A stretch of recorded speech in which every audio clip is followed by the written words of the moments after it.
તો રાજકોટમાં શનિ જયંતીની ઉજવણી શનિદેવના મંદિરે કરવામાં આવી છે, જ્યાં ભાવિકો મોટી સંખ્યામાં ઉમટી પડ્યા છે।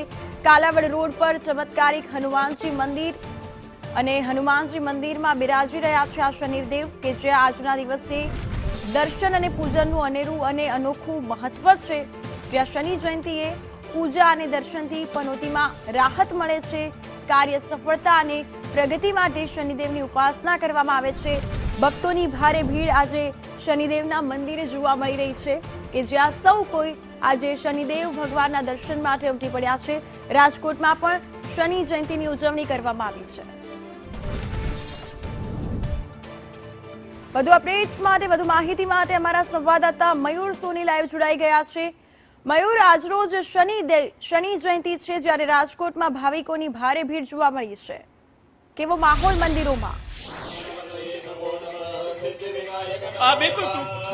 બિલકુલ કૃપા, હું તમને સીધા દ્રશ્યો જ બતાવવા માંગીશ। રાજકોટના કાલાવડ રોડ સ્થિત ચમત્કારિક હનુમાનજી ચમત્કારિક શનિદેવ મંદિર છે, ત્યાં મોટી સંખ્યામાં વહેલી સવારથી ભાવિકો છે ઉમટ્યા છે। શનિદેવને તેલ ચડાવવાનું મહત્વ છે, છાયાદાનનું મહત્વ છે, કાળા અડદ ચડાવવાનું મહત્વ છે। ભાવિકો છે એ પોતાની યથાશક્તિ મુજબ અને શનિદેવની પૂજા છે તે વહેલી સવારથી કરે છે। શનિદેવને કર્મ ફલદાતા એટલા માટે કહેવામાં આવે છે કે મનુષ્યના જે કર્મ છે તે મુજબ તેનું ફળદાન કરે છે। ન માત્ર મનુષ્ય પરંતુ પ્રકૃતિની અંદર રહેલા તમામ લોકો છે તેમને શનિદેવ છે એમના કર્મનું ફળ આપતા હોય છે, અને મનુષ્યો એટલા માટે જ શનિદેવ છે તેને રીઝવવા માટેની કોશિશ કરતા હોય છે।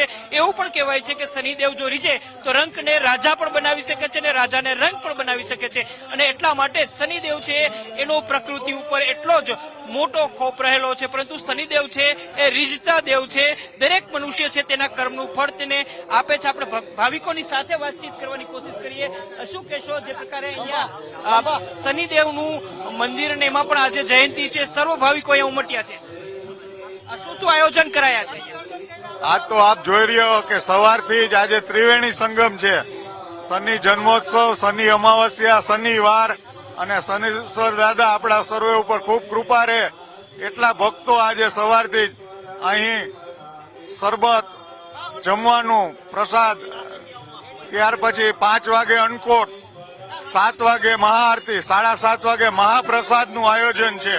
ત્યાર પછી રાત્રે 9 વાગે શનિ ચાલીસા અને હનુમાન ચાલીસાનું ખૂબ જ સરસ સંજય ભટ્ટનું આયોજન છે।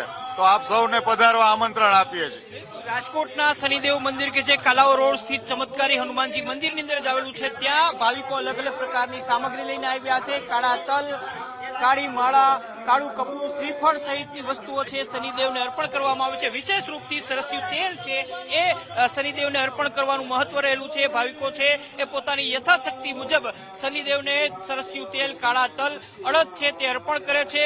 મંદિરની વિશેષતા અને ખાસ તો આજના દિવસની વિશેષતા એ છે કે આજે શનિવાર છે, અમાવસ્યા છે અને સાથે શનિ જયંતિ છે, એક દુર્લભ ત્રિકોણીય સંયોગ છે એ આજના દિવસે થયેલો છે, ને એટલા માટે જ અહીંયા મંદિરના પ્રાંગણની અંદર હવનનું પણ આયોજન થયું છે। ભક્તો પોતાની યથાશક્તિ મુજબ અહીંયા પૂજા અર્ચના કરે છે। કૃપા એ પણ જણાવી દઉં કે શનિદેવ છે એમને સૌથી વધારે પ્રિય પોતાના જે દેવ છે એ ભગવાન શ્રી કૃષ્ણ છે, ને શનિદેવની જો કોઈ કૃપા મેળવી શકે તો એ ભગવાન શ્રી કૃષ્ણની પૂજા કરીને, ખાસ કરીને વિશેષ કરીને હનુમાનજીની પૂજા કરીને પણ શનિદેવની જે સાળા સાતી હોય છે તેનાથી બચી શકાય છે। બિલકુલ, આજે શનિ જયંતી છે અને રાજકોટમાં પણ મંદિરોમાં ભારે ભીડ છે। તમામ માહિતી બદલ આભાર। તો આજ રોજ શનિ જયંતી અને આજે ખાસ કરીને ત્રિકોણીય સંગમ જે છે તે જોવા મળ્યો છે। આજે અમાવસ તેમજ શનિવાર અને શનિ જયંતી છે, અને ખાસ કરીને મંદિરમાં વહેલી સવારથી ભક્તોની ભારે ભીડ જોવા મળી છે, અને સૌ કોઈ શનિદેવની ઉપાસના માટે મંદિરમાં પહોંચ્યા છે।